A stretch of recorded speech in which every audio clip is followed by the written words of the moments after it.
Voilà, donc là, l'idée, c'est de parler du plugin IsoGeo pour QGIS, qui se résume un peu en 3 mots: découvrir, consulter et ajouter. On ne présente plus QGIS, c'est évidemment l'idée du plugin. Pourquoi? Ceux qui utilisent QGIS le savent, des plugins, c'est pas ce qui manque. Oui, mais la gestion des métadonnées dans QGIS, c'est pas forcément ce qui est comment dire, le plus abouti, et je pèse mes mots. Le client CSW intégré marche bien techniquement, mais ne permet pas en fait d'accéder facilement aux données, prend pas toujours tous les cas de figure en compte. Et je critique pas, hein, j'y ai participé à titre personnel, donc je sais de quoi je parle. Voilà, enfin de façon ultra minime. Voilà, donc les besoins, quels étaient-ils? Eh bien, c'est de dire que quelqu'un qui utilise QGIS, finalement, qu'il soit utilisateur basique ou avancé, à un moment, il se trouve toujours confronté à l'ajout de couches. Et donc, pour lui éviter cette étape un peu fastidieuse de savoir qu'est-ce qu'il y a dans son organisme et où est-ce que c'est sur le réseau et sur sa base PostGIS, etc., etc., l'idée, c'est, le premier besoin, c'est d'accéder facilement à des données et des services géographiques depuis directement le logiciel de travail. En l'occurrence QGIS, mais finalement ça s'applique à tous les logiciels qui peuvent être SIG ou autres. Voilà, l'autre en fait c'est d'accéder facilement à des données et des services géographiques externes à son organisme. C'est-à-dire que finalement quand je recherche les données Coin Land Cover par exemple, ben, est-ce que si ça se trouve elles sont pas à l'intérieur de mon organisme? Qu'importe, je peux en fait, si j'en ai besoin pour une étude d'usage des sols sur ma région, eh bien, je dois pouvoir y accéder juste en cherchant usage des sols. Et puis évidemment, bah, c'est un peu aussi nous défendre le fait que bah, si l'administrateur et les éditeurs de métadonnées se sont donné la peine de les renseigner correctement, et ben autant valoriser ce travail-là, cet effort-là, porter cette connaissance et la réutiliser autant que possible pour que ce travail fastidieux soit récompensé en fait, et une vraie utilité. Donc voilà. Et donc consulter et réutiliser les métadonnées directement dans l'interface du logiciel de travail, à savoir QGIS. Voilà pour les principaux besoins. Ensuite, il y a des besoins fonctionnels en suivant. Alors, côté fonctionnalité, je vais aussi passer rapidement puisqu'on va se concentrer sur la démonstration. Côté fonctionnalité, on a 4 volets. La première partie, c'est rechercher. Donc, ce qu'il faut retenir, c'est que c'est la puissance de l'API IsoGeo. Donc, en fait, la recherche que certains connaissent bien dans IsoGeo, que ce soit partie administration ou partie consultation, eh ben, elle est iso-fonctionnelle dans le plugin QGIS, à la fois sur la partie textuelle, mais aussi sur la partie recherche en entonnoir via les filtres dynamiques. Voilà, donc les filtres ont été choisis avec les utilisateurs. Ils vont sûrement bouger lors de la prochaine version. Et puis au-delà de ces filtres et ces trilles aussi, il y a aussi les filtres qui sont propres à QGIS, en fait, prendre en compte ce que le logiciel de travail peut nous donner. Et donc il y a le filtre à partir des couches qui sont actives dans QGIS et aussi de l'emprise de la carte. Donc ça c'est très intéressant parce que ça permet du coup d'avoir une vraie bonne intégration.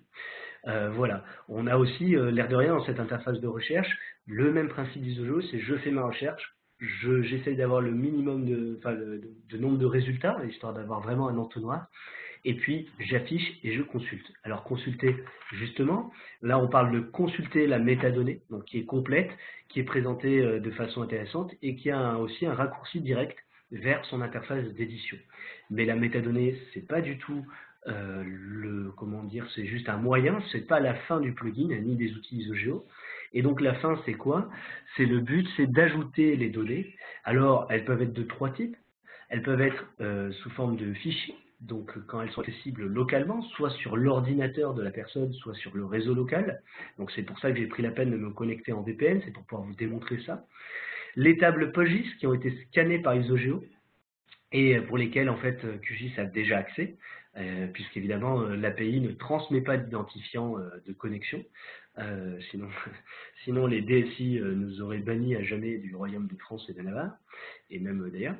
Voilà, et tous les services géographiques OGC qui sont référencés, qui sont compatibles dans QGIS. Voilà, pas compatible IsoGeo, puisque nous prenons presque de WMS, WFS et WMTS, nous prenons presque toutes les versions, si ce n'est toutes, mais QGIS a certaines limitations, notamment on ne prend que le WFS 1.1, enfin 1 et 1.1.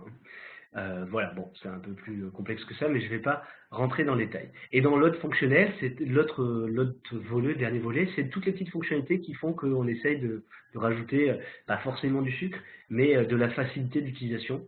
C'est la plus-value aussi Isogeo, c'est de dire, bah, on s'attaque à un sujet toujours un petit peu qui a l'air fastidieux, eh bien, on va essayer d'y mettre quelque chose, de rendre ça un peu sympa, ne serait-ce qu'en jouant sur l'ergonomie. On est sur une interface qui est plutôt colorée, plutôt agréable. En tout cas, c'est comme ça qu'on a essayé de la construire et qu'on a eu des retours des premiers utilisateurs. Et donc, avec deux fonctionnalités qui sont sympas, c'est que chaque utilisateur peut personnaliser ses recherches pour en faire des recherches rapides, pour éviter d'avoir à manipuler le formulaire de recherche de façon répétitive. Voilà, je vous propose de voir tout ça dans la démonstration. Voilà. Et donc, bienvenue sur QGIS, j'espère que vous avez profité de ce répit. Je reprends. Donc, une fois que, alors l'installation du plugin QGIS, c'était aussi donc une exigence, donc je sens que ça va ramer un petit peu, je suis désolé.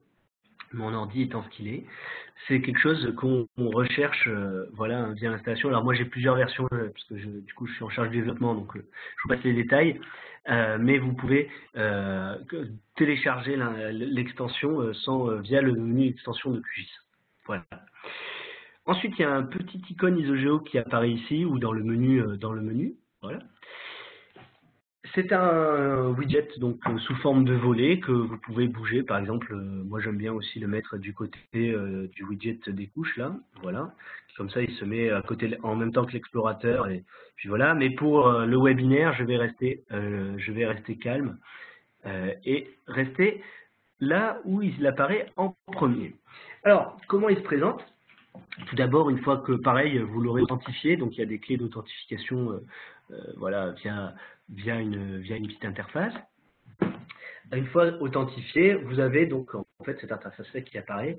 Donc, moi, j'ai beaucoup de résultats et beaucoup de cas de figure différents parce que je suis sur donc, le partage de développement. Donc, par exemple, je peux très bien me balader. Je vais prendre Isogeo démo. Je vais essayer de chercher département. Voilà, puisqu'on a vu ça tout à l'heure, et puisque c'est ma donnée démo fétiche. J'en ai 7, je peux les afficher. Donc là, je vais avoir une requête qui part à l'API. Et vous voyez, ce qui est intéressant, c'est qu'on a les résultats. J'ai des services, j'ai de la donnée, donc je vais filtrer uniquement sur mes vecteurs. Voilà. Et ce qui est intéressant là-dedans, il me sort les cantons, parce que je pense que dans la description, il y a département. Et là, comme je suis sur le VPN, vous voyez, je peux carrément ajouter le fichier, ben même du département. Donc si je clique sur données fichiers, hop, et via le VPN, donc ça prend un petit peu de temps, mais si vous êtes en local, croyez-moi sur parole, c'est vraiment immédiat. Vous voyez, hop, très rapidement, j'ai ajouté la couche des départements. Ce qui est intéressant là-dedans, c'est quoi? C'est que la personne, on est dans un utilisateur, elle veut chercher le département, elle veut afficher le département. Elle ne se casse pas la tête à savoir où c'est dans le réseau local, etc. Elle a trouvé, on lui a proposé plusieurs options, donc on estime qu'on lui a facilité la vie. Elle aurait pu aussi choisir, donc par exemple les cantons. Hop, je vais prendre le WMS. Voilà, donc ça, on est sur un WMS. On se dit quand même qu'elle sait un petit peu ce que c'est, mais c'est pas grave, elle peut essayer et rien ne lui est demandé, rien ne lui est signalé. Elle l'utilise de façon transparente. Autre effet qui se coule, c'est que, vous voyez, la couche ici, quand je l'ai ajoutée, elle s'est ajoutée, si je clique dans les propriétés de la couche QGIS, on a bien, en fait, le titre, c'est devenu de la couche, le nom de la couche est devenu le titre de la métadonnée Isogeo. On a bien le résumé Isogeo qui est dedans, les mots-clés, etc., etc. Donc les métadonnées sont valorisées une fois de plus, et pour les éditeurs et les administrateurs des métadonnées, c'est une garantie de plus que les personnes, quand elles vont ajouter les données, auront l'information, et même dans leur projet ou dans leur façon de nommer les couches, eh bien, il y aura déjà une mise en cohérence. Donc c'est déjà une information. La personne peut, en cliquant sur le titre, également consulter la fiche de métadonnées complète Isogeo, avec une interface qu'on a voulu un peu sympa et qui reprend l'organisation en anglais que certains connaissent. Donc on a ici le valet qui nous indique le petit icône Inspire, le petit ananas qui nous dit que c'est conforme Inspire. On a bien les attributs, voilà. On a les contacts, l'historique avec les événements, les méthodes, etc. On a un aperçu de la géométrie, tout ce qui est information de topologie, de spécification, les licences et évidemment les quelques propriétés de la métadonnée. Et j'en parlais avant, on a un bouton qui nous dit allez éditer la fiche sur Isogeo. Évidemment, c'est si les droits, si l'application Isogeo va nous dire ensuite si les droits d'édition existent. Mais c'est un raccourci très utile pour les éditeurs qui, par exemple, ont vu une erreur ou se disent tiens, il est temps de compléter le résumé, il est temps de compléter tel et tel champ. J'arrive, je vais tout de suite l'ouvrir et la documenter. Voilà, donc ça peut être aussi une interface finalement de relecture. Voilà, alors dans les petits sucres dont je parlais, vous voyez, je parlais de la sauvegarde. Eh bien, des recherches rapides, excusez-moi, des recherches sauvegardées. Eh bien, je peux le voir de suite. Donc, je vais prendre aussi, vous voyez, pour montrer aussi les mots-clés. Donc, GeoFLA. J'ai toujours deux résultats. Voilà, le format source, c'est Screenshot File. Et je vais sauvegarder tout ça. Voilà, je fais une petite recherche rapide. Et puis, je fais webinaire. Voilà, mai 2017. Je fais enregistrer. J'ai une petite confirmation. On est toujours dans la petite ergonomie sympa. Je remets à zéro mon formulaire, il y a un bouton de remise à zéro. Je peux gérer mes recherches rapides ici. Donc, vous voyez, j'avais une qui s'appelait truc, que je vais supprimer. Voilà, qui a été supprimée. Hop, petite confirmation. Tac. Et je peux donc aller dire, tac, je vais faire webinaire mai 2007. Et automatiquement, les paramètres de recherche ont été appliqués. Et du coup, ce qui est intéressant par là, c'est que l'utilisateur, il fait une recherche une fois, il peut se créer ses paramètres de recherche lui-même. S'il ne veut voir par exemple que les métadonnées du groupe IsoGeoDemo, il peut le faire et il peut même le faire en disant « ceci est ma recherche par défaut ». C'est-à-dire qu'à chaque fois qu'il va lancer le plugin, ça sera préfiltré sur ces paramètres de recherche-là. Et donc, évidemment, c'est un gain au niveau de son cycle de travail et d'ajout des données qui n'est pas du tout négligeable et qui en fait permet aussi de sentir que l'outil est intelligent, c'est-à-dire que plus on l'utilise, plus il devient rapide à utiliser, plus intuitif, etc. Voilà. Alors, je vais fermer tout ça. Non, je vais peut-être pas fermer. S'il y a des questions après, ça m'évitera de les rouvrir. Je vais quand même revenir sur mon PowerPoint. Hop. Voilà. Et donc pour la suite, pareil, des choses donc à financer ou à faire. Donc là, on a eu un petit souci de slide visiblement. Mais donc le premier et le quatrième point sont bons. Donc c'est ajouter les services Esri Feature et Esri Tile ou Map référencés dans Isogeo. Sachez que c'est possible de le faire à partir de QGIS, même 2.16, mais du coup elle n'existe plus. Donc depuis à partir de la 2.18, donc c'est très intéressant pour ceux qui ont un socle ArcGIS sur le cœur de leur SIG, mais qui ont des utilisateurs de QGIS, c'est permettre vraiment un usage final, peut-être avec des coûts de licence amoindris. Donc capacité d'extraction, on va plutôt dire que ça permettrait depuis la fiche de métadonnées Isogeo de télécharger en fait la donnée, en tout cas les ressources qui sont hébergées sur Isogeo, et puis d'assurer la compatibilité avec QGIS 3. Je saute la troisième ligne qui n'est du coup qui n'est pas valable, d'assurer la compatibilité avec QGIS 3, donc qui va sortir du coup courant cette année. Alors sur la version, nous on suit les versions LTR de QGIS et du coup ça sera encore dans un an. On a un peu de temps, mais c'est pas mal de s'y mettre dès maintenant.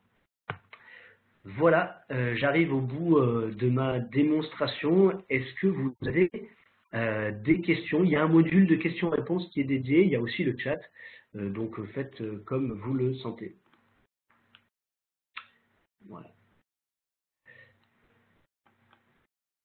Alors, une première question, est-ce qu'on peut être bêta-testeur? Alors, je ne sais pas ce que signifie la question, je pense que la question est est-ce qu'on peut tester en fait ce plugin, parce que donc pour être bêta-testeur, il faut connaître un petit peu le le fonctionnement, et c'est au moment où vous commandez en fait une évolution, vous êtes automatiquement inclus dans la campagne en fait de bêta testing qui correspond à une phase de recette en fait en termes de marché, hein, de contrat. Donc par exemple, nous pour la dernière version qui est sortie à début du mois, 1er mai, enfin le 2 mai, elle est sortie au bout de 1 mois de bêta testing, de phase de recette, dans le canal bêta des extensions de QGIS.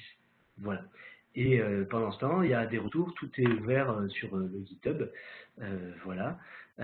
Et ça permet de suivre les évolutions et de corriger les problèmes avant la mise en production. Voilà. Bon, pas de questions, pas de réactions. Donc je peux peut-être aussi montrer ce qui est intéressant. Hop, je ne sais pas où est le... Je vais y arriver, partager.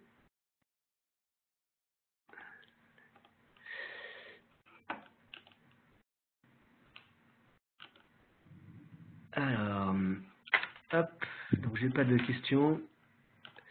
Alors, si. Alors, l'abonnement ou la licence maintenance à ce plugin peut-il être utilisé par tous les utilisateurs de QGIS en interne? Oui, donc l'échelle de lecture des licences des applications tierces, c'est comme pour tous les autres, tous les autres